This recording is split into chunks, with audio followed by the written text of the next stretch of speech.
साथियों, मध्य प्रदेश के स्कूल शिक्षा विभाग का बहुत बड़ा खुलासा सामने आया है और वो किस तरीके से जो पदों को विलोपित करने की कोशिश में लगा हुआ है और किस तरीके से मध्य प्रदेश की शिक्षक भर्ती चाहे 2018 की हो, चाहे 2020 की हो या फिर 2023 की भर्ती प्रक्रिया हो, उसमें किस तरीके से अभ्यर्थियों को प्रभावित करा जा रहा है और किस तरीके से विभाग के द्वारा अभ्यर्थियों का शोषण किया जा रहा है।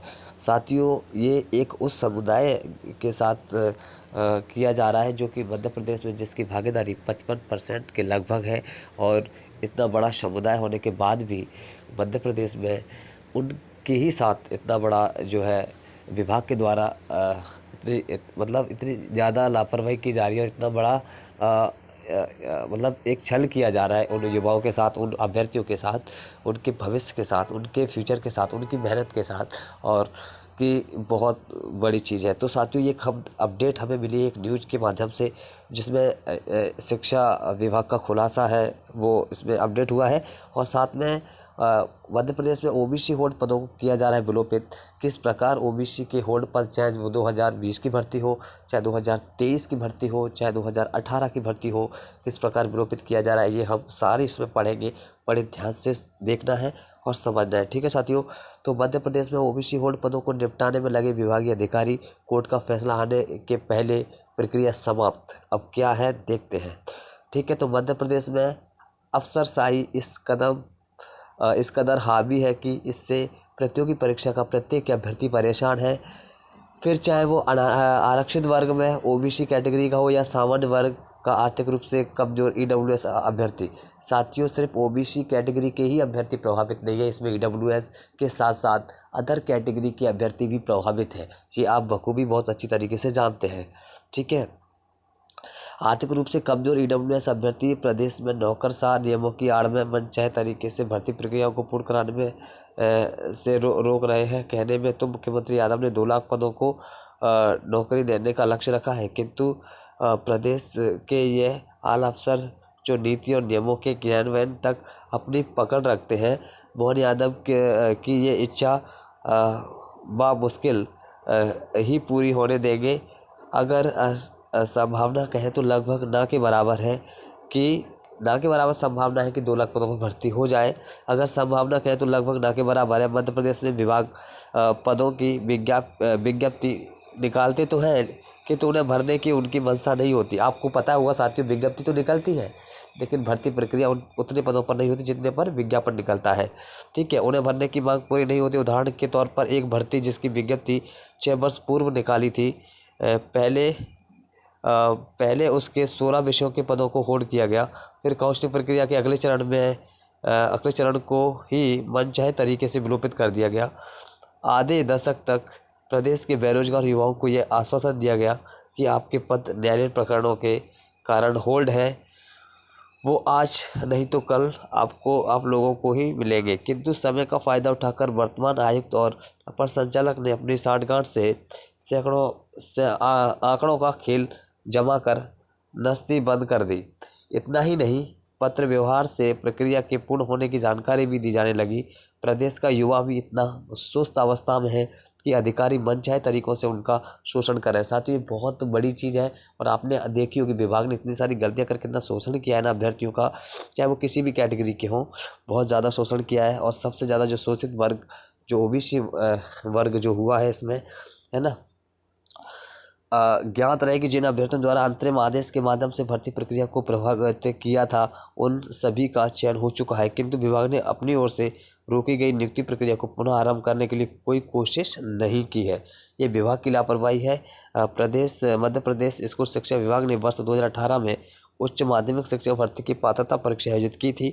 उसमें तत्कालीन परीक्षा एजेंसी प्रोफेशनल एग्जामिनेशन बोर्ड को 17,000 पदों का विज्ञापन बनाकर दिया गया था, जिसमें 15,000 पदों पर प्रथम चरण में नियुक्तियां देनी थी। शेष 2,000 पदों पर द्वितीय चरण में काउंसलिंग प्रक्रिया प्रारंभ करने का उल्लेख था, किंतु विभाग 15,000 पदों को ही नहीं भर पाया।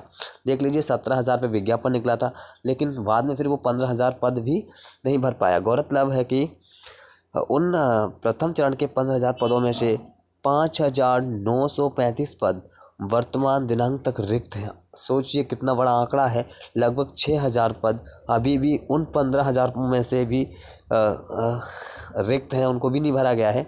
तृतीय चरण के 2,000 पद कहाँ गए यह उप सचिव स्तर के अधिकारियों तक को नहीं पता है।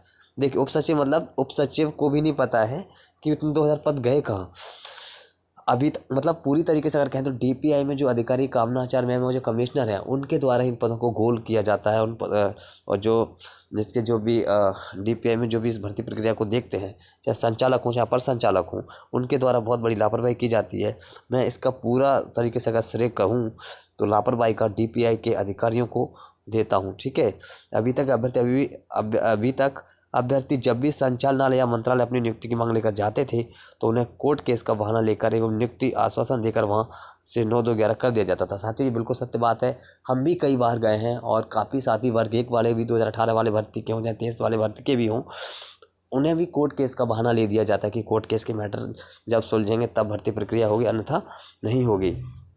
ठीक है, किंतु अब अभ्यावेदनों के निराकरण में आयुक्त शिल्पा गुप्ता द्वारा भर्ती प्रक्रिया का समाप्त हो जाना कहा जा रहा है। मतलब अब जब जाते हैं तो पूरी तरीके से, चाहे वो ओबीसी होल्ड के अभ्यर्थी हों या अन्य अभ्यर्थी भी हों, तो उनको यही कहा जाता है कि भर्ती प्रक्रिया बंद हो गई है ना। हालांकि मैं इनकी इन बातों पर इसीलिए विश्वास नहीं करता कि ये चाहे 2018 की भर्ती हो चाहे 20 की भर्ती हो, जब पहली काउंसलिंग हो गई थी तब भी ये बात कहती थी कि भर्ती प्रक्रिया बंद हो गई और फिर बाद में वो उसी चीज़ को करवाते थे।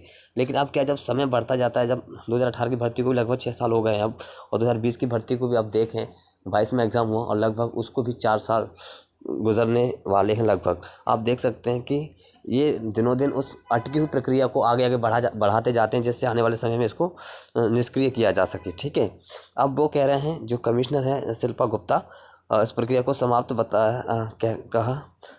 हो जाना बताया जा रहा है, जिसमें अभ्यर्थी एक बार पुनः चिंता में आ गए हैं। पद रिक्त होने के बावजूद अभ्यर्थियों को नियुक्ति न देना अन्याय है। इस अन्याय के विरोध में जब कांग्रेस के पूर्व मंत्री पीसी शर्मा उतर आए हैं, वो आज दिन अपने सोशल मीडिया पर अकाउंट से पोस्ट करते नज़र आते हैं।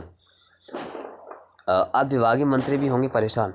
अभ्यर्थी रोजाना लोक शिक्षण संचालनालय और मंत्रालय जाते हैं, किंतु थक हार कर खाली हाथ वापस आ जाते हैं। अधिकारियों से पूछने पर अब पद होल्ड नहीं, अपितु प्रक्रिया पूर्ण जैसे वाक्यांश उपयोग इस बात को इंगित तो नहीं करता कि अनौपचारिक रूप से प्रदेश के समस्त विभागों को ओबीसी को 14% आरक्षण ही मिलेगा।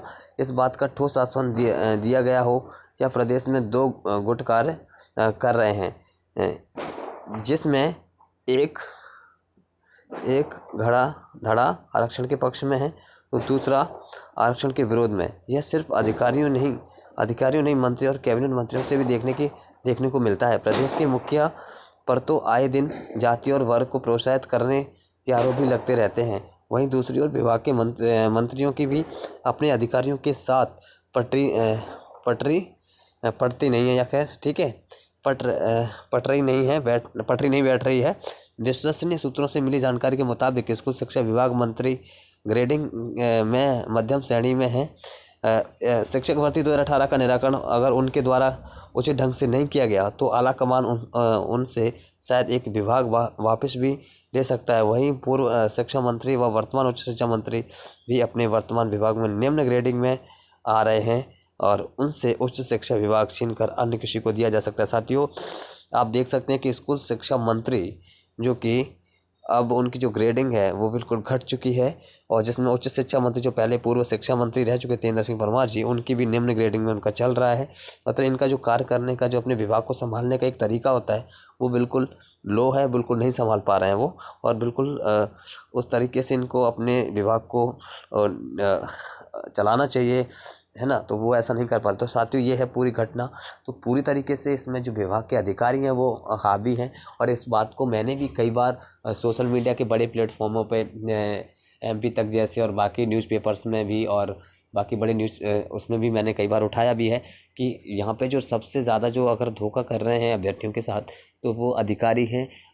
DPI के कमिश्नर से लेकर अपर संचालक वगैरह जो भी हैं, ये सब जिसमें आप सब इससे वाकिफ़ हैं, चाहे किसी भी कैटेगरी का कोई भी अभ्यर्थी हो, चाहे कौन सी भी भर्ती हो, 2020 की भर्ती हो, 2018 की भर्ती हो, या 2023 की भर्ती हो, चाहे अतिथि शिक्षक की क्यों ना हो।